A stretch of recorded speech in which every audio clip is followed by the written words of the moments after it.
l'atome d'hydrogène représenté selon le modèle de Bohr. Voyons comment s'expliquent les spectres d'émission et d'absorption de l'hydrogène selon cette représentation de l'atome. L'atome d'hydrogène est constitué d'un noyau, représenté ici en rouge, et d'un électron, représenté en bleu. Dans le modèle de Bohr que nous utilisons, l'énergie de l'atome ne peut prendre que des valeurs précises. On dit que l'énergie est quantifiée. À chaque valeur possible de l'énergie correspond une orbite pour l'électron, représentée par un cercle. Le diagramme de niveau d'énergie de l'atome représente sur un axe vertical chacune des valeurs possibles de l'énergie. Le niveau n égale 1 correspond à l'état fondamental. L'électron change de niveau d'énergie en absorbant ou en émettant un photon de longueur d'onde donnée.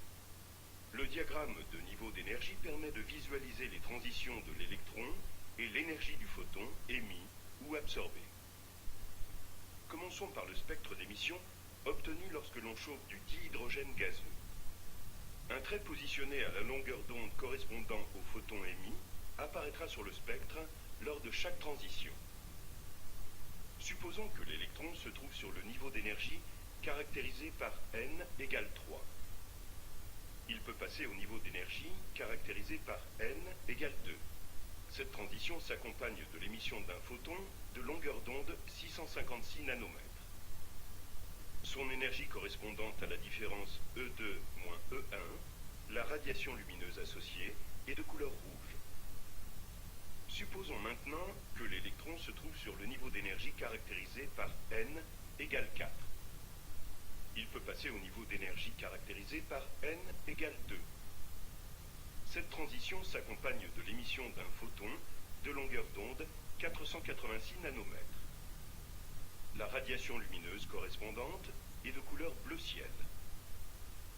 Supposons ensuite que l'électron se trouve sur le niveau d'énergie caractérisé par n égale 5.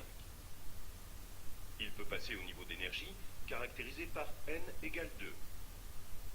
Cette transition s'accompagne de l'émission d'un photon de longueur d'onde 434 nanomètres. La radiation lumineuse correspondante est de couleur bleue. Supposons enfin que l'électron se trouve sur le niveau d'énergie caractérisé par n égale 6. Il peut passer au niveau d'énergie caractérisé par n égale 2. Cette transition s'accompagne de l'émission d'un photon de longueur d'onde 410 nanomètres. La radiation lumineuse correspondante est de couleur violette. Le retour à l'état fondamental depuis le niveau d'énergie caractérisé par n égale 2 s'accompagnerait de l'émission d'une radiation ultraviolette. Le spectre d'émission de l'hydrogène représenté ici correspond aux transitions de niveau d'énergie caractérisé par n égale 3 à 6 vers le niveau d'énergie caractérisé par n égale 2.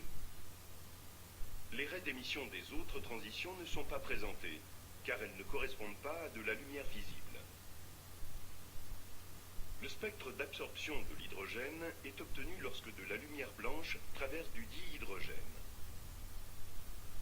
Le spectre d'absorption dans le domaine visible de l'hydrogène correspond aux transitions du niveau d'énergie, caractérisé par n égale 2, vers les niveaux d'énergie, caractérisés par n égale 3 à 6. Les photons absorbés ont les mêmes longueurs d'onde que les photons émis. Les raies d'absorption sont noires sur fond coloré. Comme les énergies des photons émis ou absorbés sont les mêmes, les longueurs d'onde des raies noires du spectre d'absorption sont les mêmes que celles des raies colorées du spectre d'émission.